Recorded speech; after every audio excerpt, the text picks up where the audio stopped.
Good morning students.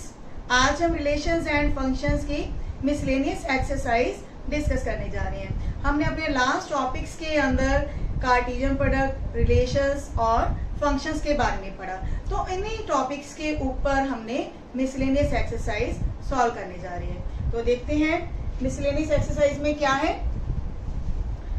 First example is, एक function हमारे पास दिया हुआ है सेट R टू R। ये मैपिंग है रियल नंबर से रियल नंबर तक, जिसमें fx क्या है, इक्वल टू x प्लस 10। तो हमें क्या करना है, इसका sketch the graph of this function, यानी कि इस फंक्शन का हमने ग्राफ बनाना है। ये हमारे पास इक्वल टू y की तरह होते हैं, क्योंकि हमने सीखा था कि जो भी हमारे पास आउटपुट्स आती हैं वो इक्वल टू y आती हैं। तो अगर हम x की वैल्यू 0 लेंगे तो y की वैल्यू क्या आ जाएगी हमारे पास 10। x की वैल्यू -10 लेंगे तो y की वैल्यू हमारे पास आएगी 0। अगर हम x की वैल्यू 5 लेते हैं तो y की वैल्यू क्या आएगी 15। तो इस तरह आप कितने भी पॉइंट्स ले सकते हैं। ये हमारे पास पॉइंट्स बन गए। पहला पॉइंट क्या है 0 10, यहाँ से हमारे पास पॉइंट क्या है -10 0, और यहाँ से हमारे पास पॉइंट आया है 5 15। ये पॉइंट्स की हमने प्लॉटिंग करनी है। ये हमारे पास 2 एक्सिस है, x axis and y axis. तो 5 के डिफरेंस पे हमने पॉइंट्स लिए 5 10 -5 -10, ये 5 10 15 -5 -10 एंड सो ऑन। तो पहला जो हमारा पॉइंट है 0 10, x की वैल्यू 0 तो y की वैल्यू 10। सेकेंड पॉइंट है हमारे पास x की वैल्यू -10 y 0। सिमिलरली x की वैल्यू अगर 5 है तो y की वैल्यू हमारे पास क्या है 15। इन 3 पॉइंट्स को जब हम ज्वाइन करते हैं तो बिल्कुल एक स्ट्रेट लाइन की तरह हमें मिलेगा। ठीक है, अगर हमारे पास कोई, क्योंकि ये लीनियर फंक्शन है, लीनियर फंक्शन में हमें एक स्ट्रेट लाइन मिलेगी, लेकिन अगर हमारे पास कोई क्वाड्रेटिक पॉलिनोमियल है या क्यूबिक पॉलिनोमियल है तो उसमें हमारे पास कर्व्स बनेंगी फंक्शन के अकॉर्डिंग। तो ये क्वेश्चन काफी आसान था। हमने क्या किया, x की वैल्यूज को लिया और हमने 3 पॉइंट्स को सॉल्व किया। तो 3 पॉइंट्स के ऊपर हमने पॉइंट्स की प्लॉटिंग की। नेक्स्ट है 19, let R be the relation from Q to Q। Q क्या है, this is a set of rational numbers defined by R equal to. अब 19 क्वेश्चन में रिलेशन सेट है, this is a set of order pairs AB such that AB belongs to rational numbers, and साथ में हमें relation दिया हुआ है कि उनमें सब्ट्रैक्शन क्या होनी चाहिए, बिलोंग्स टू इंटीजर्स होनी चाहिए। ठीक है, तो हमने फर्स्ट पार्ट दिखाना है कि जो A है बिलोंग्स टू रिलेशंस है for all A belongs to Q। अगर हम ये ले लेते हैं कि A बिलोंग्स टू R, तो इसका मतलब जो ये हमारे पास प्रॉपर्टी दी हुई है A माइनस B, तो वहां पे क्या आ जाएगा A माइनस A, तो A माइनस A क्या आएगा 0। और हमें पता है कि 0 क्या है, एक इंटीजर है, तो इट इज ट्रू। तो जब ये ट्रू है तो हम ये कहेंगे कि जो A है वो क्या है, रिलेशन सेट को बिलोंग करता है।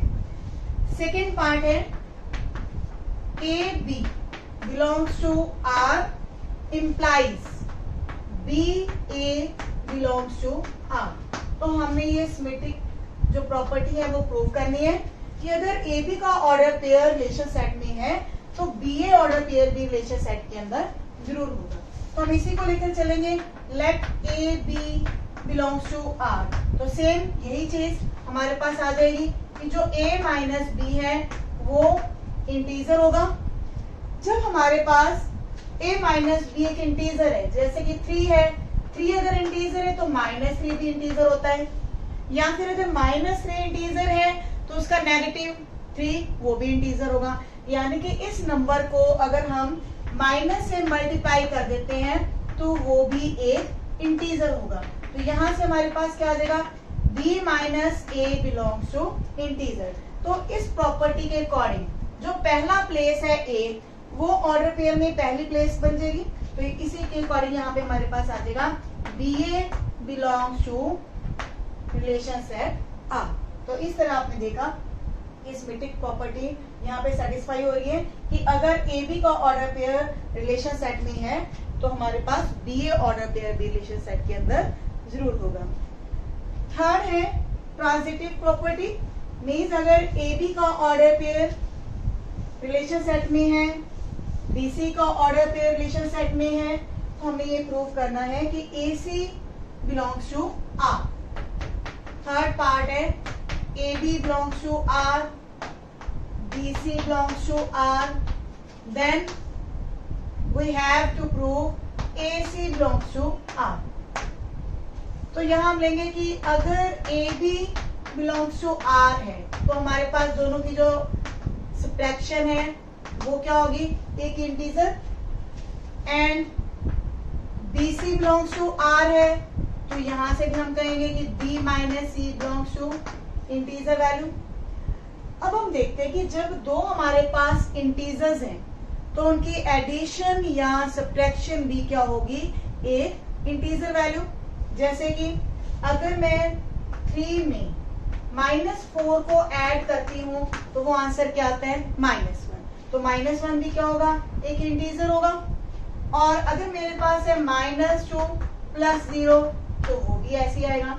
इसी तरह एडिशन या सब्ट्रैक्शन, दो इंटीजर्स की एडिशन या जो सब्ट्रैक्शन है वो भी क्या होगी, एक इंटीजर होगी। तो हम यहां से ये कह सकते हैं कि जो a माइनस बी है प्लस में b माइनस सी है वो भी क्या होगी, एक इंटीजर वैल्यू होगी। तो यहां से b और b कैंसिल हो जाएंगे, a minus c belongs to integers. तो यहां से हम ये कहेंगे AC का जो ऑर्डर पेयर है वो रिलेशन सेट R को बिलोंग करेगा। तो इजी था ये question. 20th question is if f is, अब हमारे पास फंक्शन का एक सेट दिया हुआ है ऑर्डर पेयर्स की फॉर्म में, तो हमें fx को फाइंड आउट करना है। तो यहाँ पे हमें एक लीनियर फंक्शन दिया हुआ है। fx क्या है, एक लीनियर फंक्शन है और हमें कुछ ऑर्डर पेयर्स दिए हुए हैं फंक्शन के अंदर 1 1। तो जो ऑर्डर पेयर्स हैं उस फंक्शन के लिए पॉइंट्स भी है। एक ही बात होती है ऑर्डर पेयर्स या फिर पॉइंट्स।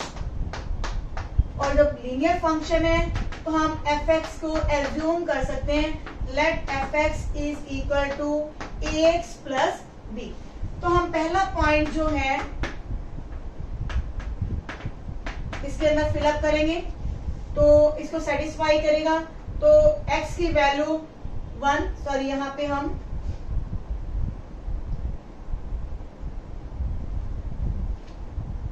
x की वैल्यू 1 लेंगे तो f1 आएगा a इंटू 1 प्लस b। लेकिन f1 क्या है, इक्वल टू y होता है और यहाँ पे y की वैल्यू भी हमारे पास क्या है, इक्वल टू 1 है। यानी कि हमारे पास ये इक्वेशन आ जाती है a plus b is equal to 1। Second point है हमारे पास 2 3। जब 2 3 इसके ऊपर लाई करेगा तो हमारे पास y की वैल्यू 3 है लेकिन x की वैल्यू 2 है।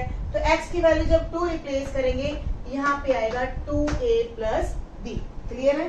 तो यहाँ पे हम a प्लस b की वैल्यू 1 रिप्लेस करेंगे।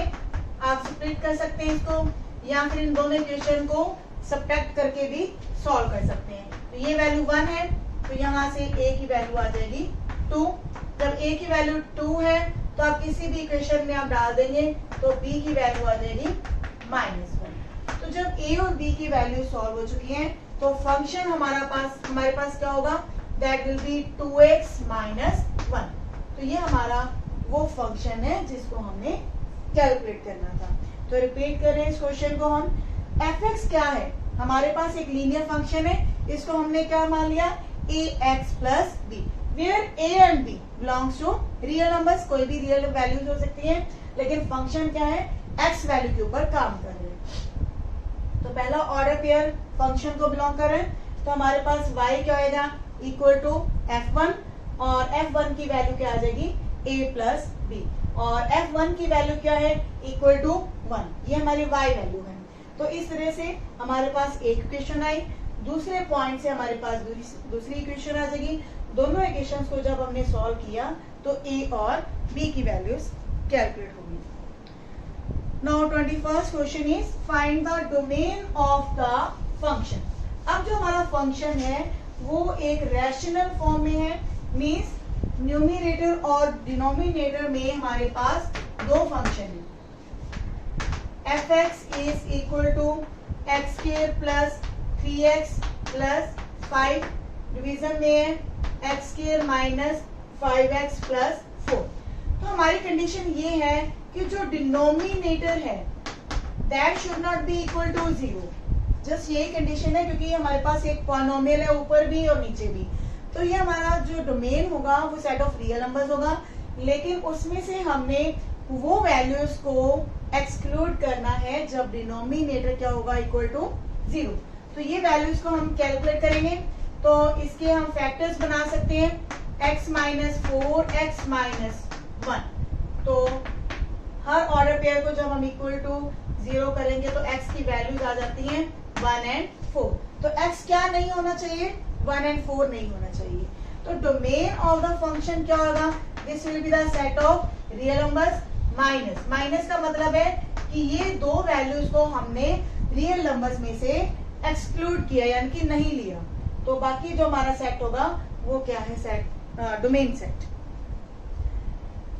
22nd एग्जाम्पल इज, इसमें भी हमने ग्राफ ड्रॉ करना है। फंक्शन हमारे पास दिया हुआ है 1 माइनस एक्स, मतलब 3 इंटरवल्स में डिवाइडेड है। जब x की वैल्यू लेस देन 0 है, इक्वल टू 0 है और ग्रेटर देन 0 है। तो इसके लिए ग्राफ कैसा बनेगा, it is 1 when x is 0 and it is x plus 1 when x is greater than 0। तो इसका ग्राफ कैसे होगा, पहले हम इस चीज को लेके सॉल्व करेंगे कि जब x की वैल्यूज लेस देन 0 है। तो इसके लिए भी हम 2 या 3 पॉइंट्स को सॉल्व करेंगे। f माइनस 1 क्या होगा 1 माइनस माइनस 1, तो इट विल बी 2, क्योंकि फंक्शन हमारा ये रहेगा। जब x की वैल्यू लेस देन 0 लेंगे तो फंक्शन हमारा ये लेंगे, तो x की वैल्यू हमने -1 रिप्लेस करनी है यहाँ पर 1 माइनस माइनस 1, तो ये वैल्यू क्या आ जाएगी 2। जब x की वैल्यू -2 लेंगे तो 1 minus minus 2 it will be equal to 3। और इस तरह से आप कोई भी एक आधी वैल्यू और ले सकते हैं। जब x की वैल्यू 0 है तो ये हमारा एक पर्टिकुलर पॉइंट हो गया at x equal to 0, f0 will be equal to 1। और जब हमने x पॉजिटिवली लेना है तो हमारे पास फंक्शन ये होगा। तो वहां पे भी हम देख लेते हैं, जब x की वैल्यू 1 है तो ये हमारे पास 2 आएगा, f की वैल्यू 2 के ऊपर इट विल बी 3। तो इस तरह से हमारा ग्राफ कैसा होगा वो भी देख लेते हैं। ये x एक्सिस, ये हमारी y एक्सिस है। 1 1 के गैप पे हम पॉइंट्स ले रहे हैं 1 2 3 1 2 3। तो फर्स्ट हमारे पास जो है लेस देन 0 के लिए, जब x की वैल्यू लेस देन 0 है -1 -2, तो वहां पे हमारे पास फंक्शंस की वैल्यू क्या आ रही है, -1 के लिए fx की वैल्यू है 2, तो हमारा फर्स्ट पॉइंट यहाँ पे होगा y वैल्यू 2 है, x की वैल्यू -1। सिमिलरली -2 के लिए y हमारे पास कितना आ रहा है 3। तो ये हमारे पास पॉइंट्स को ज्वाइन करने पर हमारा जो ग्राफ है 1 को अप्रोच करेगा। 1 को अप्रोच क्यों करेगा, क्योंकि जो वैल्यू 0 से लेसर है लेकिन -1 से ग्रेटर है, तो उनके लिए जो वैल्यूज आएंगी वो 1 को अप्रोच करेंगे। वैसे भी जब आप दो पॉइंट्स को ज्वाइन करते हैं तो हमारे पास एक स्ट्रेट लाइन आती है, तो वो कुछ इस तरह से जाएगी लाइन, ठीक है। तो नेक्स्ट है कि जब x की वैल्यू 0 है तो y हमारे पास 1 है, तो x की वैल्यू 0 y 1, तो ये हमारा पॉइंट बन गया। अब है y की वैल्यू जब ग्रेटर देन 0 आती है तब हमारे पास x की वैल्यू 1 के लिए y 2 आ रहा है। अब ग्राफ हमारा जो है ऊपर जाएगा, x की वैल्यू 2 के लिए y की वैल्यू 3, तो वो हमारा ग्राफ कुछ इस तरह से जाएगा। क्लियर है? तो ये हमारा जो फंक्शन का ग्राफ है इस तरह से बना है।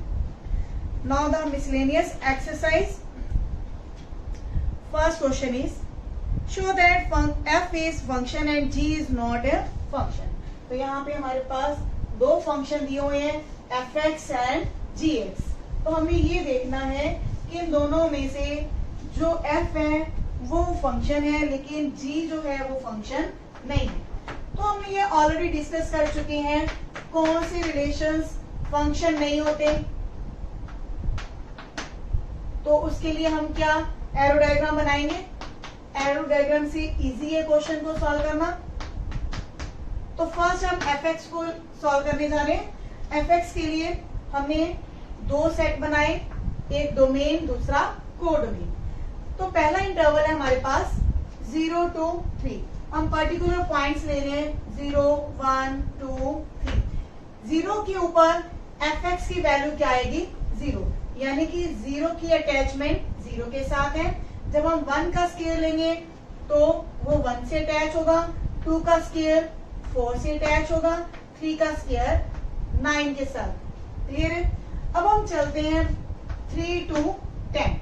अब x की वैल्यू जब 3 है तब भी उसका जो आंसर आया हमारे पास 9 ही आया है, और 4 के लिए उसका आंसर आएगा 12। और इस तरह से आप देखेंगे कि हर इनपुट के लिए हमारे पास सिर्फ एक ही आउटपुट आ रही है। यहाँ पे सिर्फ एक ही हमारा पॉइंट कॉमन था 3। तो 3 के ऊपर भी इसकी वैल्यू 9 आई और यहाँ पे भी 3 की वैल्यू क्या आई है 9। यानी कि एक पॉइंट की सिर्फ हमारे पास एक ही आउटपुट है या फिर एक ही इमेज है।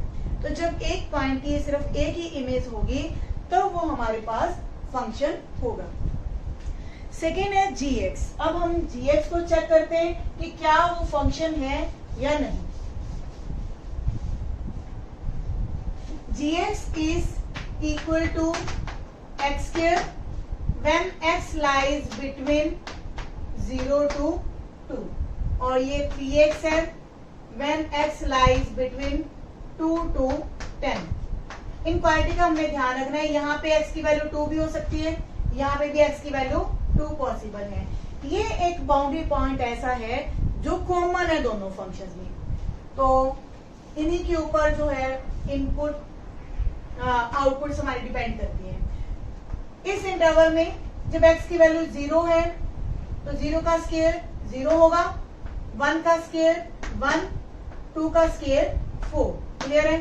ये हमारे पॉइंट्स जो है इस तरह से अटैच हो रहे हैं। हर पॉइंट की सिर्फ एक ही इमेज आएगी। इसके अंदर जितने भी और पॉइंट्स है हमारे पास उन सब की सिर्फ एक ही इमेज आएगी। अब हम चेक करते हैं 3x को। बाउंड्री वैल्यू है 2, तो 2 के ऊपर इसकी वैल्यू आएगी 6, 3 के ऊपर इसकी वैल्यू आएगी 9 एंड सो ऑन। तो बाकी जितने भी पॉइंट्स होंगे उन सब की सिर्फ एक ही इमेज आएगी। लेकिन सिर्फ 2 एक ऐसा पॉइंट है जिसकी 2 इमेजेस हैं। लेकिन फंक्शन की कंडीशन में क्या होता है कि every element should have only 1 image. तो जब हमारे पास किसी एलिमेंट की 2 या 2 से ज्यादा इमेजेस आ जाती हैं तो वो हमारे पास फंक्शन नहीं होगा। Now second question is very easy. Just हमने कैलकुलेशन करनी है। f1.1 माइनस f1 डिनोमिनेटर में है 1.1 माइनस 1। तो यहाँ पे हमने x की वैल्यू को रिप्लेस करके क्वेश्चन को सॉल्व कर लेना है। Third question is similar to example. Rational function है, denominator should not be equal to 0, तो वहां से हम डोमेन को कैलकुलेट करेंगे। Now what is in fourth question. Fourth question हमारा एक इरेशनल फंक्शन है जिसमें अंडर रूट दिया हुआ है। fx is equal to root x minus 1। तो इसकी हमने डोमेन और रेंज को कैलकुलेट करना है। डोमेन के लिए ये जरूरी है कि अंडर रूट के अंदर जो भी पॉलिनोमियल है दैट शुड बी पॉजिटिव। तो x minus 1 should be positive. तो यहाँ से x क्या आ जाएगा ग्रेटर देन और इक्वल टू 1। तो x की जो वैल्यूज है वो हमारी डोमेन है। Domain of the function will be 1 to infinite. तो 1 के ऊपर क्लोज इंटरवल आएगा क्योंकि यहाँ पे इक्वल का साइन है। x की वैल्यू जो है 1 के इक्वल हो सकती है 1 या 1 से ग्रेटर है, तो 1 to infinite, this is the domain of the function. Clear है? अब है कि x minus 1 is always a positive number, यहाँ पे हमने क्लियर किया ये पॉजिटिव होना चाहिए, तो इसकी जो अंडर रूट वैल्यू है वो भी पॉजिटिव होगी। तो इस तरह से जो y है वो हमारे पास क्या आ रहा है, एक पॉजिटिव नंबर आ रहा है। तो यहाँ पे हम कह सकते हैं कि जो रेंज ऑफ द फंक्शन है वो क्या आएगी, 0 to infinite, क्योंकि ये जो वैल्यू है y वो 0 के इक्वल भी आ रही है, 0 या 0 से ग्रेटर। तो अब चेक भी कर सकते हैं, कोई भी x की वैल्यू आप लेंगे, 3 लेंगे तो √2 आएगा। जैसे जैसे आप x की वैल्यू को इंक्रीज करते जाएंगे इस इंटरवल के अंदर, तो हमारी जो वैल्यू है ये बढ़ती जाएगी। लेकिन मिनिमम वैल्यू क्या आएगी, जब हमारी लीस्ट वैल्यू है 1 minus 1 it will be equal to 0, यानी कि लीस्ट वैल्यू हमारी 0 आएगी और उसके बाद जो हमारी रेंज है वो बढ़ती जाएगी। क्लियर है? Now in the next question modulus function is given, modulus of x minus 1, fx is equal to modulus x minus 1, और ये क्वेश्चन नंबर 5। तो यहाँ पे भी हमने डोमेन और रेंज कैलकुलेट करनी है। तो डोमेन के लिए, क्योंकि x की किसी भी वैल्यू के लिए फंक्शन एग्जिस्ट करता है, आप x की कोई भी वैल्यू रिप्लेस करें तो फंक्शन हमारा एग्जिस्ट करेगा। तो इसीलिए हम कह सकते हैं कि domain of the function is set of real numbers. लेकिन क्योंकि जो मॉडुलस वैल्यू है हमेशा ही एक पॉजिटिव वैल्यू देगी, 1 के लिए इसकी वैल्यू 0 होगी, लेकिन इसके बाद जो वैल्यू है वो बढ़ती जाएगी। तो इसीलिए रेंज ऑफ द फंक्शन क्या आएगी, 0 to infinite। क्लियर है? ये दोनों चीजें, डोमेन क्या होगी और रेंज क्या होगी। Next question is 6। फंक्शन हमारे पास कुछ इस तरह से दिया हुआ है ऑर्डर पेयर के रूप में, x belongs to r, f is function जो है रिलेशन सेट में दिया हुआ है, x square divide by 1 plus x square, x belongs to r। अब इस क्वेश्चन के अंदर हमने रेंज को कैलकुलेट करना है। ये हमारा जो y है x square divide by 1 plus x square equal to y, और we can say fx is equal to this. तो ये हमने y को कैलकुलेट करना है कि इसकी रेंज क्या होगी। ये हमारे पास x स्क्वायर है न्यूमरेटर, डिनोमिनेटर में क्या लिखा हुआ है, 1 प्लस x स्क्वायर। तो ये क्लियर है कि जो न्यूमरेटर है वो क्या है, that is less than denominator. Denominator बड़ा है, तो जब हम न्यूमरेटर को डिनोमिनेटर से डिवाइड करेंगे, या फिर ये कह लें कि इसको जब हम इसके नीचे लेकर आएंगे तो इसकी वैल्यू क्या आ जाएगी, लेस देन 1। तो हम ये कह सकते हैं कि जो रेंज ऑफ द फंक्शन है वो क्या है, 1 से लेसर है। लेकिन अब हमें ये भी पता है कि जो x स्क्वायर है it is always a positive number. तो positive divide by positive it will give you positive number. तो जो हमारे पास रेंज है वो क्या आएगी, 0 to 1 आएगी। तो इसके बाद हमारे पास जितने भी क्वेश्चंस हैं 7, 8, 9 और 10, ये बिल्कुल एग्जाम्पल की तरह प्रोसीड करेंगे, तो इनमें कुछ भी मुश्किल नहीं है। तो इस तरह आपने देखा कि जो मिसलेनियस एक्सरसाइज में उसमें मेनली जो क्वेश्चंस है फंक्शन से रिलेटेड है। तो जो हमने कार्टेशियन प्रोडक्ट पढ़ी या फिर रिलेशन सेट को पढ़ा, वो दोनों चीजें ही फंक्शन को समझने के लिए हेल्पफुल थी। तो फंक्शन जो है हमारा एक मेन टॉपिक है जो एग्जाम पर्पज से भी ज्यादा इंपॉर्टेंट है, क्योंकि फंक्शन जो है बहुत सारे हमारे जो मैथमेटिकल इक्वेशंस हैं वो सब क्या है, एक फंक्शन ही तो है। तो फंक्शंस को समझने के लिए कार्टेशियन प्रोडक्ट और रिलेशंस को समझना जरूरी है, लेकिन अल्टीमेट हम फंक्शन को कहते हैं कि फंक्शन ही हमारा एक मेन टॉपिक है पूरे चैप्टर के। मिलते हैं नेक्स्ट वीडियो में। Thank you.